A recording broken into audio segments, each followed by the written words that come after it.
A real Aussie staple is a rack of lamb. It's such a delicious thing and I love cooking it. I want to show you how to trim a rack of lamb and even take it to the next step of Frenching it, or French trimming the rack of lamb, which is what you quite often find in a restaurant. Let me show you how you do it.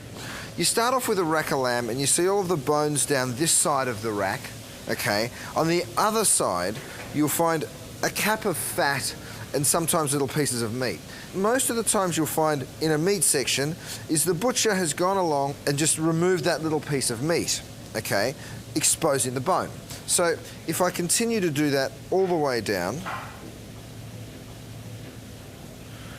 now we have a rack that you probably recognise, where the bones are exposed.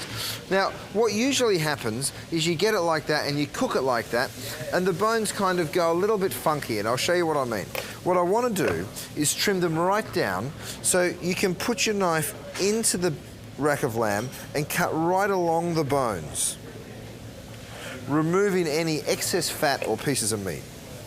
Now, to even that up, you can just go ahead, cut through it, and create sort of an imaginary line that you can then work from. The next thing you do is turn it over, and using the heel of your knife, and you scrape all of that fat and little pieces of meat away.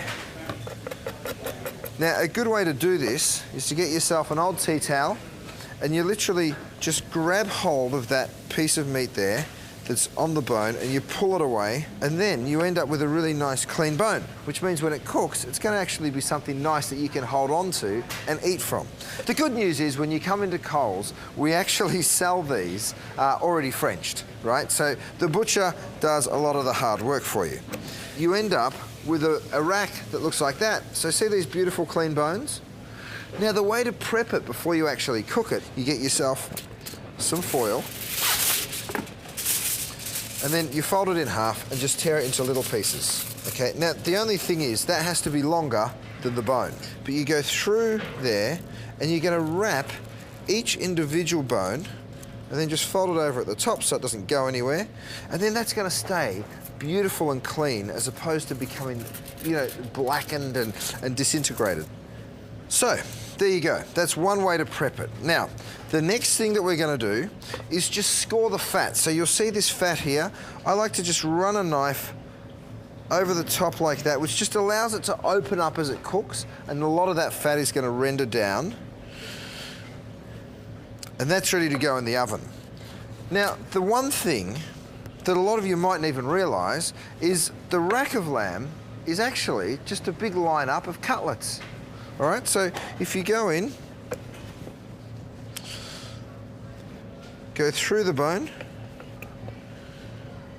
you cut in these beautiful cutlets, so you just go straight down and through.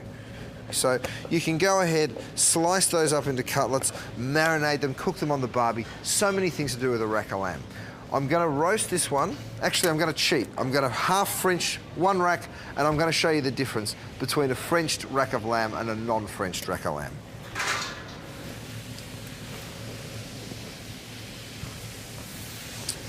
So, onto my board. That looks okay. It wasn't cooked in a terribly hot oven, but if it was, some of these bones would be really charred and really burnt. But watch what happens when I just remove these little pieces of foil. Do you see the difference? Do you see how clean and beautiful these bones look compared with these ones down here that still have all those little pieces of lamb left on them, little bits of fat? So I think it's a really nice way to get that restaurant presentation when you're trying to elevate your dinner just a little.